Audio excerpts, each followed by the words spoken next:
Hello and welcome to another in the series of Café Insights. I'm Andrew Vine, CEO of the Insight Bureau, and today I'm in conversation with Philipp Kristian Diekhöner. How are you? Great, thank you very much. Quite often I'm inviting people in who are visiting Singapore, but actually you live here. You were brought up in Germany, you've lived in various countries, but now you've made Singapore your home, right? Yes, as of 2013 actually. Nowadays it appears as though I don't, given all the travel. The travel that you do, of course. Yes, I'm still very much here and this is home now. Well, Philipp, you're a innovation strategist. You've been instrumental in some very interesting new startup ventures in Asia, which you can tell us about. You're also an author and speaker on the area of innovation and trust in the new economy. So tell us a little bit about what generally keeps you busy in addition to work. Actually, for our advisory work, one thing is speaking about the value of trust and how the world's maybe going to work in the future, but much more important is that these kind of platform businesses that create trust bridges between people, like your Airbnb or your Uber or your Tinder or whatever else of an example you want to use, they're a new way of doing business altogether. So my organization works with companies that want to build these kinds of business models where trust is pivotal in the middle. Those businesses are data-driven, and every business that, whether it's big clients we work with or startups, they all know that data is very important to their business in the future, and they want to find ways of using it in the best possible way. Right. And right now we work with big clients like Facebook, we work with big tech companies, but also with companies like in the telco space, in the media space. There are different mandates. A lot of the tech companies want to figure out how to gain as much trust as possible so that they can use customer data to actually produce data-driven value propositions, right? And these guys like Facebook as an example, they're already doing this very well, but what they were lacking, it seems, was a strategic view on trust. How do you actually build trust? How do you measure it? How do you enhance it? And I think like the tech industry is undergoing a massive change right now, is that trust is becoming much more important to the business continuity that they need to achieve. Yeah. On our corporate side, it's much more about people wanting to do interesting things with data, providing also propositions that are trusted. How do I build the most trusted product in the market? How do I build the most trusted service in the market? So these are all topics that we then cover. Yeah. You talk about the trust economy, but I think this is a phrase that will be quite new to people in a way. Right. Except that people are beginning to talk about how technology has blown pretty much everything apart. Right. And we're having to think about how we communicate, how we lead our people, how we run our businesses in a completely different way, which is quite unsettling. It is and it isn't. It's a bit of a back to the future kind of thing. Trust has always been the core of the economy.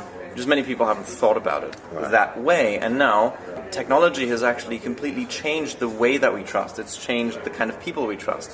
It's changed how we perceive trust. It's changed what it takes in order to make somebody trust something. But the essence of trust as being the foundation of business is still the same. It's just that nowadays, instead of a person, we might trust the digital interface more. And the implications of that are that a legacy business can no longer rely on being the best in business. They need to have the best interfaces, and they need to understand how trust is shifting away from certain things and towards others. And I think this is the exact cue for when you look at startups, right? When startups enter an industry with less expertise, with less funding, with less people, and they somehow manage to get trust on their side. In this case, the customer's trust. How do they do that? What is the essence to that? And how does a company that's maybe established prevent that from happening? Because in the end of the day, whether you like it or not, the most trusted companies, people, and also countries win. So trust is like that end game and competitiveness. Well, I was going to say, you've said it. It's going to be one of the most valuable competitive assets a company has, and I don't think people are thinking this way yet, but probably should. No, if you look at stock markets, right, in the end, the stock is a reflection of how much trust people put in that. People always say, like, okay, there's a classic case of like a tech company stock and a regular company stock. A regular company stock will have to do very, very significant things like quarterly earnings reporting, have to show a certain EBITDA every quarter, because there's a sense of distrust that if that doesn't happen, the company won't perform as to investors' expectations. Right. A tech company is given leeway for the next 10 years to make almost a loss or just break even, because people have so much trust in that company's future performance. So trust is very much at the heart of how our economy works. Money is just a symbol of trust. And if you start thinking of it that way, then you start realizing that the best way to run your business and to maximize its value is actually to maximize trust strategically across that business. And this is sort of where the trust economy is unique, because it's probably the first easy to use framework that actually allows you to think of trust in such a strategic way and actually execute strategy and execute things that actually make you as a company more trusted. And whenever you increase trust, you also increase value. Or to say it in reverse, think of the GFC, think of the Volkswagen scandal. Whenever trust leaves, value drains with that. So there is this direct correlation between value and trust, and the more trust you have on your side, the more value you'll be able to get. How does this, do you think, change the way leaders need to lead? I mean, is that going to be a fundamental shift in the way we approach our employees and our companies? I think if you look at the corporate world now, or organizations, they're based on distrust. It's basically you're guilty until you're proven innocent, which is the KPI model, right? Like you have these targets, until you achieve them, you haven't done your job. Right. I think the way that corporate workplaces work, there's a lot of approvals, there's basically hierarchical top-down decision-making for the most of it still, right? So we're looking at a world in which distrust kind of, in a way, rules, but it also ruins value creation. Because at the end of the day, that distrust causes a lot of friction, it wastes time, it causes bureaucracy to be necessary. When in fact, the world is now moving towards a model where trust-first environments are thriving. Most of your online transactions, like in these communities, think of a Singaporean carousel marketplace, they're trust by default. So the technology has actually invited us to make a trust by default kind of way of working normal again. And if you look at co-working spaces, this idea of kind of shared workspaces and sort of this communal trust is actually reviving. So I think there's a fundamental change that has for leaders as well, because leaders have always been measured by how much trust their people have in them. It's just that most of the time, leadership is constrained nowadays by distrustful workplace practices and processes. So I think that when you remove those, the potential of a trusted leader is much greater, meaning that the moment that they actually have less barriers, their actual trust goes a lot further and allows them to be much more effective. This may be abstract, but in actual fact we know that the best places to work nowadays, according to the Best Place to Work Institute, are already characterized by one thing, and that's trust. So anybody who has done this research actually comes to that conclusion that trust is the most important factor in the new way of working.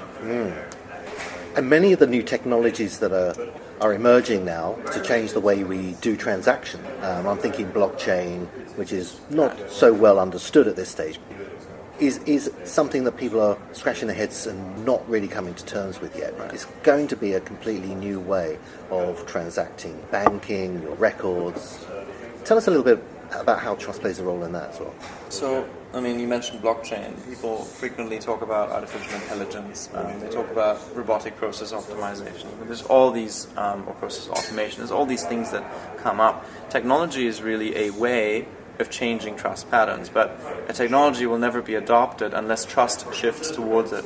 So in the book that I, use the definition of innovation as kind of whenever trust shifts from an established solution to a new one. And ironically, things like blockchain that are considered trust technologies have actually had a challenge in being trusted in what they do. So there is a user interface challenge, aka people need to trust the technology to be easy to use, to be intuitive, to do what it does. And then, of course, blockchain has also an interesting relationship with trust in that it actually automates a lot of the manual trust creating processes, right? The trust facilitation, the trust intermediation. And most crucially, what it does, it actually removes the intermediary in the intermediation. This is a bit of a brain twister, but it means that you can actually intermediate trust between individual parties without an intermediary in the middle. This is why blockchain can potentially be game-changing in the long run. But in order for that to happen, it needs to also be respected and trusted by the status quo.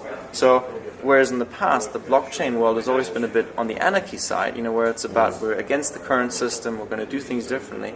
It actually needs to find its way into a mainstay banking kind of financial services environment, which is happening, but that is basically a conversation of trust, right? Can we trust this technology to take care of our financial global systems? Is it possible? Is it even desirable? Those are questions that every technology needs to answer, and those all relate back to trust, frankly.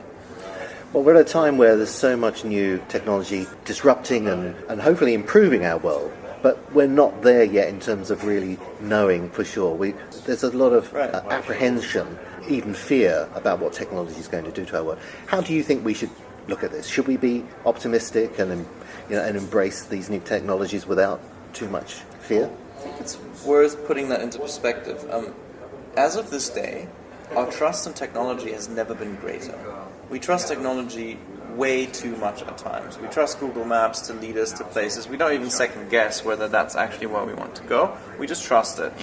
We trust Facebook Messenger and all those other apps more than we think we trust them because we give them all of our data, right? So the idea is that we are already by default trusting technology a huge amount, and obviously when you look at cybercrime and other sort of bad things happening, that is being exploited big time.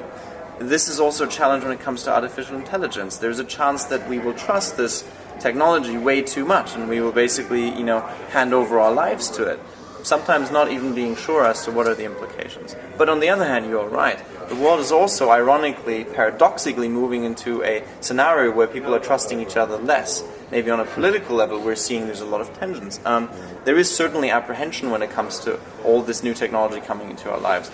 But the very simple way to look at it is that there are trusted things and there are trustworthy things. But the way we think and talk about trust is not always reflecting that. For example, we think we distrust banks, but actually we leave all our money there. So the action that we take is we trust them enough to have our money there, but the talk track we use is that we say we distrust them.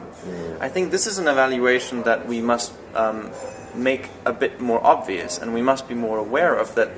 Trustworthy and trusted is not the same thing. Every technology is to an extent trusted, not every technology is trustworthy, and we must discern between the two. Well, Philipp Kristian, you've given us a wonderful new lens to kind of look at the future of business. Thank you very much for stepping in and having a chat. Pleasure's mine. Thank you very much. Terrific. Thank you very much.